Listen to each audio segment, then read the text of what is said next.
Hi, I'm Charlie, I'm back, and welcome to the Hismario123 show. Have you ever thought about how Disney's creating lost media? Now, there was this article that came out a week or two ago saying that Disney were going to stop selling physical physical DVDs and Blu-rays in Australia and New Zealand. Your first thought would be, oh yeah, we'll just go to Disney Plus, which is fine for 90% of things, but not for everything. Not everything is on Disney Plus. And if you have it physically, you can keep stuff forever. So I obviously buy a lot of physical stuff. I'm literally, like, this camera is literally on top of the Donkey Kong bongos for the GameCube. You can see this Wii U, this is a Japanese one. Amiibo, I don't know. They're physical things. But Disney's not going to let me do that anymore. They don't want my money. Now, that wouldn't be such a problem. And it really isn't, because it didn't say everywhere. It just said, like, in the stores. So you can probably still buy an Australian copy of whatever online. So it's not a huge deal. But why isn't everything that they release online or on Disney Plus released physically? Just my thoughts. Let's go through the history, specifically in relation to the Marvel Cinematic Universe. So, the Marvel Cinematic Universe, if you don't know, started in 2008 with the movie Iron Man. This was also at a time when Marvel had just come out of bankruptcy and they were banking on Iron Man and the Incredible Hulk, I'll get to that in a second, to do really well, to fund money for Marvel Studios, for Marvel to have their own production company, because beforehand they were licensing out their characters to Fox, Sony, Lionsgate for their animated movies, New Line Cinema for Blade, but they wanted to have their own production company. So they got some funding, and then they asked a few companies to help them out.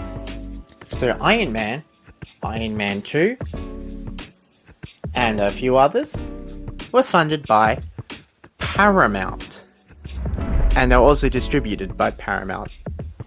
Fun fact. All these movies were distributed under Paramount, but they were made by Marvel Studios. This was in the year 2008. In 2008, there was also the Marvel Studios movie, The Incredible Hulk. The Incredible Hulk has some weird licensing issue because the Hulk, as a film character, was owned by Universal when they released the 2003 movie Hulk, starring Eric Bana. But then it gets a bit more complicated. See, somehow, Universal owns first right refusal on a solo Hulk movie now, because of some deal they made with Marvel Studios, so Marvel Studios could use the Hulk. Which means, if Marvel Studios want to make a Hulk movie, they gotta ask Universal, which makes The Incredible Hulk the first movie to not be made by Paramount. It's also the second one in total, so big whoop. And The Incredible Hulk, as we all know, did not do very well, both in reviews and in box office, and they had some issues with their main star, Edward Norton. Regardless, on all of that, there was never a sequel to The Incredible Hulk, and the Hulk now only appears in other movies that don't have Hulk in the title, because they're allowed to do that, somehow. They also own the rights to a Namor movie, but that's not going to come up, it's just a little fun fact. Anyway, in 2009, the Walt Disney Company, I think is what the name of the company is, bought Marvel as a whole. So they bought Marvel Studios as well in that package. Now, because Marvel Studios still had this deal with Paramount for a while, they continued to make movies with Paramount, or just at least released by Paramount, up until I think it was Iron Man 3 or Thor the Dark World. And you can see that if you buy a physical copy it has the Paramount logo at the top. Looking at my copies over there, at the top, which means they were distributed by Paramount. But after Iron Man 3 or Thor the Dark World or whatever it was, Marvel and Disney now distributed the movies. Disney had to buy back the distribution to all these other movies. It took them a while, but they have eventually now, only just recently, have finally got distribution rights to all of the Phase 1 and the movies from Phase 2 movies that were not distributed by them, including The Incredible Hulk. That was very recently. That was June of this year. And that was just because the contract expired. But why am I bringing up this, and what is distribution rights? What does this mean? I know this is a very large tangent of what I was talking about, but we're getting back to the point eventually. Distribution rights are pretty simple. Who has the right to distribute the thing? Who has the right to distribute this Mario manga? Who has the right to distribute? Who has the right to distribute Parks and Recreation? You know, all things that are distributed by a company. Now, not all the time, but most of the time, the distribution is done by the company that made it. Paramount, and Marvel's case was Marvel Studios made it, distributed by Paramount. Whatever, it's the whole thing, but you get the basic picture, right? So, 90% of copies, at least if you buy the original print copies of Iron Man 2, Thor, Captain America the First Avenger, Marvel's The Avengers, Iron Man 3. I'm not sure on Thor the Dark World because I have a bootleg copy and I don't know if it's actually distributed by Paramount or not because it's not in the movie.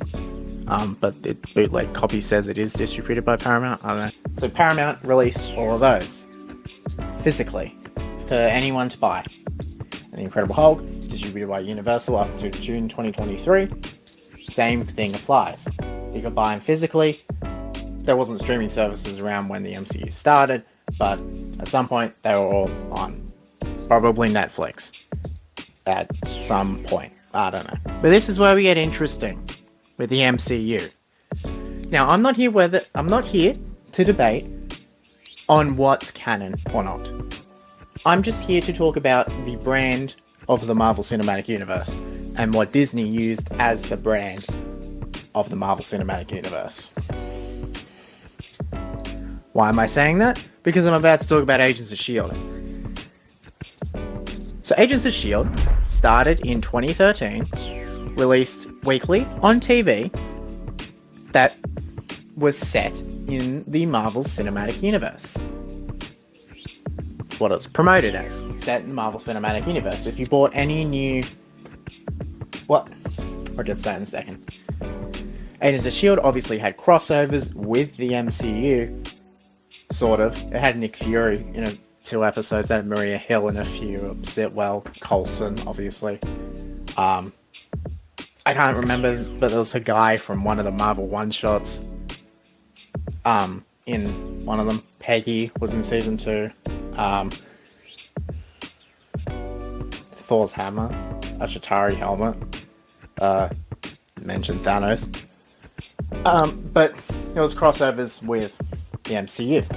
But things become a bit different when something's released on TV. Not distribution rights, just likeliness to release physically. Now, shows like The Office, Scrubs, Parks and Rec, Brooklyn Nine-Nine, Community, I'm just looking at the stuff I own, Modern Family, Suits, are most likely going to be released physically because, at least some of the earlier ones, because you couldn't just go to a streaming service and watch it. So Agents of S.H.I.E.L.D. Season 1 was released physically, alongside a documentary called Marvel Assembling the Universe. The first documentary about the MCU. That was first included on the Agents of S.H.I.E.L.D. Blu-ray, and then they released it on TV like a month later, I think. Or it was the other way around. I don't know. Yeah, so they released Agents of S.H.I.E.L.D. Season 1 physically. This was also the first production by Marvel Television, which was a part of Marvel Entertainment. There's a whole thing that I could talk about with the difference between the two companies and what makes them different and whatever, but I'm gonna just separate them for you now. There's Marvel Television, which up until 2020 made the television shows, and then there's Marvel Studios, who make the movies, and from 2021 onwards also make the shows. There's more complicated layers with that, but I'm not getting into it. So Marvel Television, alongside ABC Studios, or ABC Signature Studios as it became known as, I think, or it's a different company, I don't know the difference, released Agents of S.H.I.E.L.D. on Blu-ray and made the shows. This was, I'm just going to call it pre-Infinity War. Good point. So pre-Infinity War, Infinity War doesn't have anything to do with it, it just happens to be pre-Infinity War. Almost every Marvel television show was released physically, in some way. So Agents of S.H.I.E.L.D. Season 1, 2, 3, 4, and 5 were released physically. Some weren't in every region, but in Australia, Seasons 1 through 5 were released physically on Blu-ray and DVD. There was also the show Agent Carter, which only had 2 seasons, and both were released physically in Australia. I think that both were also physically released worldwide. America didn't get some for some reason, I don't know why. But then we get to something very complicated. The Netflix shows. I don't know if you've seen them, I don't know if you've heard of them. There's Daredevil, Jessica Jones, Luke Cage, Iron Fist, The Defenders, and The Punisher. Out of those 6 shows, 4 of them have physical releases, but it's not the whole show in any of the cases. Daredevil has Season 1 and Season 2, Jessica Jones has Season 1, Luke Cage has Season 1, and Iron Fist has Season 1. These releases were also, except for Iron Fist, for some reason, I don't know why, but all the other ones were done in collaboration with Netflix. I don't know what way they got around that for Iron Fist, because it does not say on the box that it's distributed by Netflix, whereas the other ones, I think are, or at least they have the Netflix logo on them. I don't know, because Iron Fist is also a Netflix original. Well, was. But then at some point, they stopped releasing the shows physically. In most of the world, we did not get Agents of S.H.I.E.L.D. Season 6, Agents of S.H.I.E.L.D. Season 7, Runaways, the whole show, Cloak and Dagger, the whole show, Inhumans, the whole show, and Hellstrom, the whole show. I feel like I'm forgetting one, but I can't remember what it is. The Punisher and the Defenders. I can't remember if I said that, but they didn't get physical releases either. Now this is odd, but these are MCU shows. That's a highbrow brand right there. Surely none of them will be taken off any streaming service. We'll get to that in a second. I'm going to talk about something a bit complicated.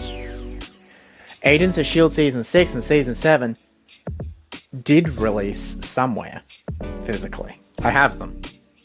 They released in Japan. I don't know why. I haven't looked much into it yet. I'm going to for an upcoming main channel video, but we're not there yet, so whatever.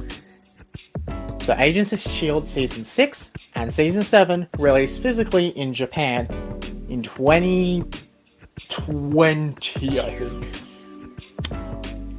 Season 6 finished in 2019, but I think the release happened in 2020, and then S.H.I.E.L.D. was 2021, possibly. Well, I've been going for 17 minutes. There's 2 more topics to talk about, and I haven't even gotten to the main point yet.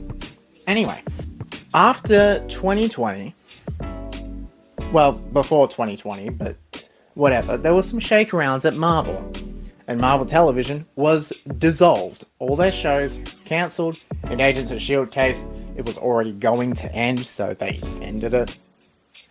But in all other cases, everything got cancelled. There's a few outliers, but I'm not getting into it. And Marvel Studios announced that they were going to make a few shows. They announced a WandaVision, a Falcon and Winter Soldier, a Loki, a What If, and a Hawkeye, I think. Yes. Just the 2021 shows. They announced the 2021 shows. Obviously, at the time, it was split between 2 years because they didn't know COVID was a thing in 2019, in July. But whatever. We didn't already get all the Marvel television shows physically. What about WandaVision? Nope. None of the Disney Plus shows have ever gotten a physical release. Properly. Sort of. There's more sorters you can go into with Marvel television as well. Runaway Season 1 does exist physically. But it's not important and it's not for the public to have. But you can find it. It's not illegal, it's just not for the public to have. You can probably also find it illegally. Whatever. What would happen if a release, some sort of release by Marvel, were to be completely removed off the face of the planet? Something that was a Hulu original, and for the rest of the world, a Disney Plus Star original, I guess. What would you do? How does that work? And especially if it doesn't have a physical release. Does that mean that can happen with any Marvel show? Because guess what show it was? It was Marvel's Runaways. They took it off all streaming services. You can find it on YouTube.com, but you cannot find it on Disney Plus or Hulu. Or Disney Plus Hotstar, because that's technically a different streaming service. So, what does that mean for I Am Groot, for example? I Am Groot is getting a second season, but what about I Am Groot in 10 years? No one will care about I Am Groot in 10 years. Does that mean if Disney wants, they can just remove it completely from Disney Plus, never to be seen again? I don't want that to happen. Why can't we just get a physical release? And now you start to see the problem. And this is not just with Marvel. That's just the first thing I thought about, because the entire top row of the shelf that's right next to this camera is the MCU DVDs and Blu-rays. So it's just what I thought of. But the same thing happened with the Disney Plus original duology Stargirl and Hollywood Stargirl.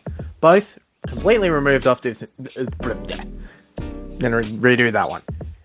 Stargirl, Hollywood Stargirl, completely removed off Disney Plus, never to be seen again. Yet the soundtrack is still on Spotify, but not the movie itself. It never got a physical release because it's a Disney Plus original movie. It's gone forever. We saw HBO Max, or Max, do it last year with a lot of their animated shows like Uncle Grandpa, because people care about Uncle Grandpa. Not the point. So, are we entering a new age of very possible lost media? Now, anything in the MCU is most likely not going to become lost media. I have the entirety of Marvel's Runaways. The same cannot be said for some things that aren't so popular. We haven't hit that point yet, but I feel like that's very close. What if they took off Marvel's MODOK, an animated show? Maybe on Marvel Television, not in the MCU though. Do you think many people backed up Marvel's MODOK? I doubt there's many people that care about Marvel's MODOK, but it could completely disappear. What about Agents of S.H.I.E.L.D. Slingshot? That's not even available now on Disney Plus. That's a webisode thing. What about The Office webisodes? What about the original opening to Season 6, Episode 4, Koi Pond? Huh? You can find it on NBC.com. But what if you can't anymore? There is one available video on the entirety of YouTube that has the opening to that episode. One video, and then one on Dailymotion that's just a re-upload of the YouTube video, or it's the other way around. What? What about the very, very short, but very, very real Brooklyn Nine-Nine webisodes? That was almost impossible for me to find, but they do exist. It's called, I think it's called like Cop Skills with Hitchcock and Scully. It's something like that. I don't remember exactly. I have them. But yeah, what about WHAH Newsfront? Barely any of that's on Disney Plus. Only the first 3 episodes. And they're in the extras tab of Ant-Man. Why can't we just have them? You're telling me we have the Fury Files, but not WHAH Newsfront? What about the Daily Bugle show? I know that's not Disney, because it's Sony, but still. And what about A Spider Within?